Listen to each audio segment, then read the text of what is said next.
ఏ బంధమూ లేని మనుషుల్ని వాళ్లు నేరుగా హృదయానికి హత్తుకుంటారు. వాళ్లు ఉండే చోటు పేరు కూడా అలాగే ఉంటుంది, నిర్మల హృదయ్ భవన్. నిజానికి అది భవనం కాదు, మానవతా దేవాలయం.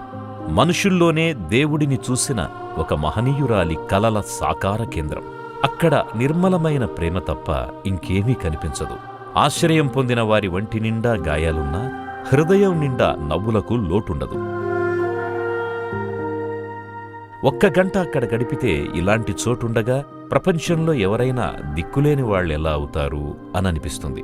1973లో విజయవాడలో మదర్ థెరెసా తన స్వహస్తాలతో మొదలుపెట్టిన యజ్ఞం 50 ఏళ్లుగా నిర్మలంగా కొనసాగుతోంది. ఇప్పటి వరకు 7,500 మందికి పైగా ఆశ్రయమిచ్చిన ఈ భవన్ పూర్తిగా కోలుకుని తమ వివరాలు చెప్పగలిగిన వారిని తిరిగి కుటుంబాలకు అప్పగించింది. ఇక ఎక్కడా నయం కావు అనుకున్న ఎంతోమంది అనారోగ్య సమస్యల్ని రూపుమాపి స్వస్థత చేకూర్చింది. వీరి నిస్వార్థ సేవకు నిర్మల హృదయానికి చేతులు జోడిస్తూ వైఎస్ఆర్ లైఫ్ టైమ్ అచీవ్మెంట్ అవార్డునందిస్తోంది ఆంధ్రప్రదేశ్ ప్రభుత్వం.